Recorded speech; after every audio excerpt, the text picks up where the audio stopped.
Just give him the money, and that was the last you ever heard of anything. As I said, you could not get arrested. Never. But there were some things even Charlie couldn't arrange. Een van hierdie ambulansie afgelei is op bystand gereed om te reageer op jou noodoproep. Maar wag, oor na iets. South Africa has been Johnny Bradbury's home since he fled there in 1964 to escape arrest. He was wanted for a type of company fraud that was a Richardson speciality. Bradbury had a flair for this lucrative crime. Yeah, but that big. In the early 60s, he ran a front company called Bradbury Trading. It was so successful, it became too big to cover up. This crime is still popular today. It's called a long-firm fraud. A long-term fraud is getting goods under false pretenses. You get 30 days or 90 days credit. You pay for the first lot, you double your order up, pay a bit, pay another bit, then again another order, and you do 6 or 7 firms at once. I went in bankruptcy for £28,000 at that time in the 60s. And that was in the case for 7 months. And that was a lot of money in the 60s, 28 grand. It was Charlie Richardson's most successful long-firm fraud. The scam was to order goods on false pretenses by setting up a network of phony companies with forged references. But first they paid suppliers promptly to win their confidence. Then they made huge orders on credit. After delivery, the fake company and the goods disappeared overnight. So everyone wanted to give credit. As long as you paid your first lot, the credit just came in. You can go to any firm. You know, we had leather goods, all kinds of things like that. If you want to go case for the weekend, this is the most marvellous thing to take with you. Yes? No? £6, 216. Most of the stolen merchandise went on sale right under the noses of the police. The street markets of South London were an ideal distribution network for the Richardsons' gang. The traders even told them what was in demand. Radios was the best thing, because they just started coming out then.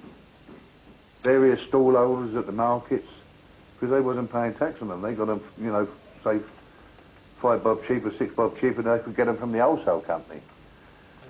So they was queuing up for the sets. There was no problem getting rid of them. North of the river, resentment was brewing. The Crays long-firm frauds were much less successful. They believed they were entitled to a bigger slice of the action and travelled south to press their claim. The Richardsons were not impressed and sent them back empty-handed. A key member of the Cray firm recalls how much this upset Ronnie. Richardsons were getting too much money. They were a rich firm compared to us, you know, and they didn't want to know. Clear off, they said, we don't need you. That upset him. We used to call it Indian country, because after this meet, then it's off, it's hostile. If we went south of the river, we would hire a car, you know, with the purse on the inside of the door, and we'd have a gun in there.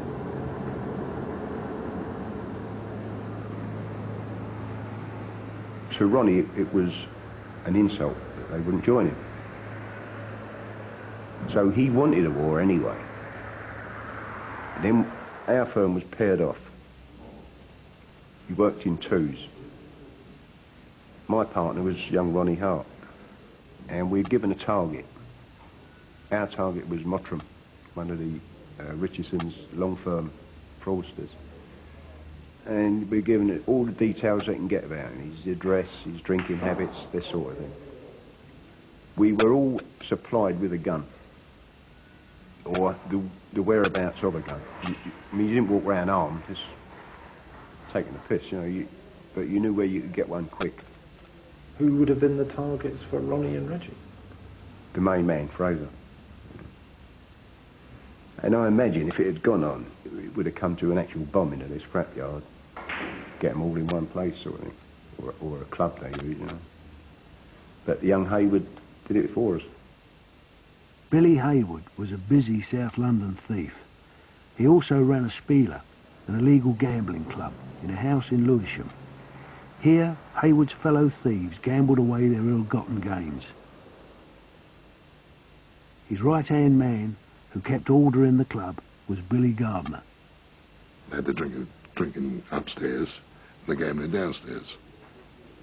They used to play rummy, poker, kaluki. Good living. Good living. The Lewisham Club was a den of thieves. Gangsters weren't welcome, because the gangster did to the thief what the thief did to his victim. When you're out screwing, you're risking your liberty to get money. You're not going to let some bastard come and take it off you, are you? You know. I mean, you help other thieves, but with gangsters, if you've got something, it's like the heavyweight title of the world. They want it and don't want to fight for it. To keep their money, the thieves had to be prepared to take the gangsters on at their own game. If they come up with their coat pockets, then you'd go downstairs, lift up the settee, and how'd you want it, gas or cocaine? What was under the settee then? The arsenal. Consisting of? Handguns, shotguns, whatever. The Spieler was too successful to be ignored. It was on the Richardsons' manor, but Bill Haywood wasn't paying any dues. Charlie left that side of the business to his brother Eddie, and the man the underworld called the Atom Bomb. Eddie Richardson came up there with Frank Fraser. And then a bit of friction started there, you know, from there. They went in the back room with my pal, Bill. They wouldn't be there long. About 15 minutes, come out disgruntled with the thing. And I said to Bill afterwards, I went and got one anyway, just in case. I put that down my belt, you know. Wasn't right. They said they want a bit of the action here. What did you say? He said, no, mate. I said, I think it'd be Schmag. He said, I know. He said, who are you with? I said, I'm with you. Ag, or aggro, wasn't long coming. Frank Fraser and the Richardsons wanted to see Haywood and Gardner at a nightclub in Catford called Mr. Smith's. We got a phone call. That the other mob was there. Gonna smack Bill's bum. They smack his bum, they got to smack mine and all. Anyway, we went up there and 3 of our boys was up there, and Henry Buttons, Peter Underseed, Dick Yard, Bill and I had a look round, and there was about 14, 15 of them. They had us 2 or 3 to 1, like, you know. So, like, sent out for some shooters. They arrived, 15 minutes. There's one end of the bar, we was the other end of the bar. And the atmosphere changed. It was all nice and cool, then all of a sudden the tension started to rise a bit, you know. He come up, Eddie Richardson, drink up. Don't want you here no more. Put our men on the door. No. I said drink up, and we said no. Then we 2 or 3 geezers come up and give Bill a clump with a bayonet across the nut. Bill went and pulled a gun out of his waistband. Got caught in his brace, actually. But anyway, he let a couple go.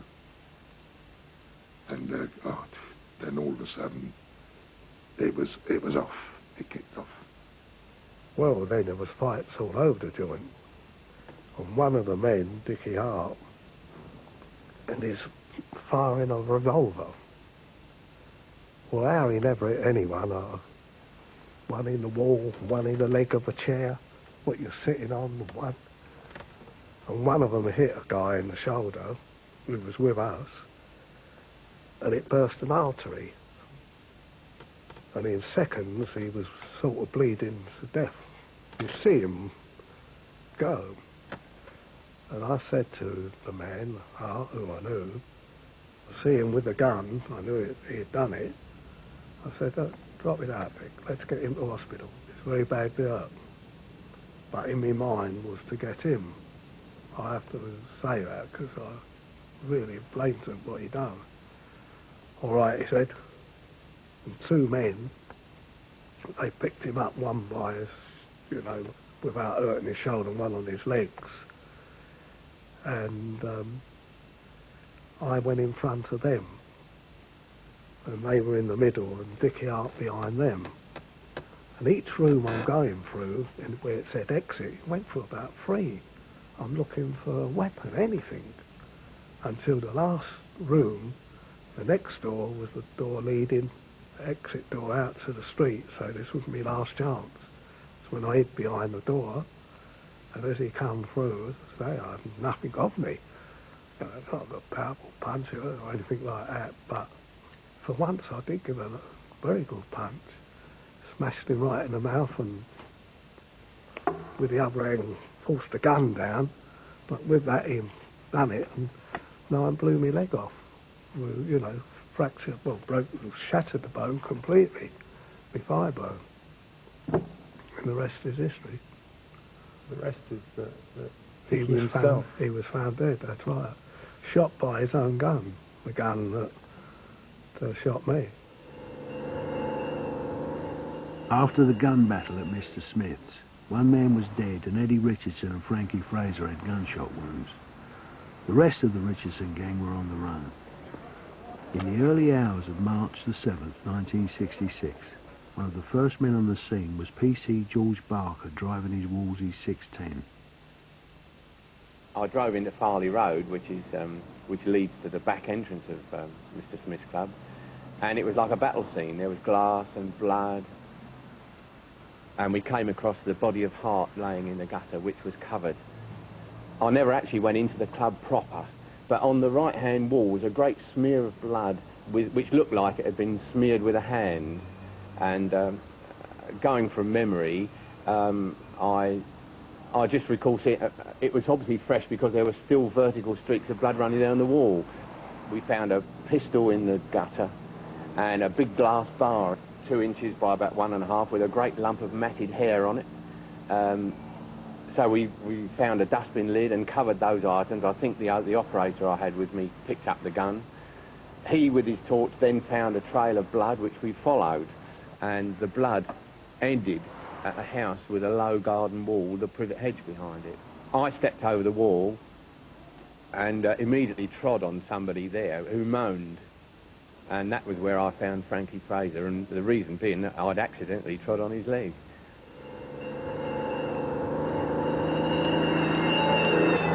Fraser and the critically injured Dickie Hart were taken to nearby Lewisham Hospital. Doctors and nurses were unable to save Hart's life.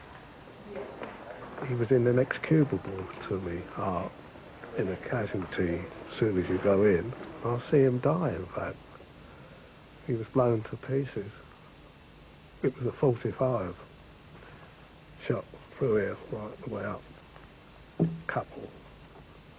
It's about as near to me as I suppose you are across here, but lying same as this table is. And he was shot with what gun? His own gun? His own gun.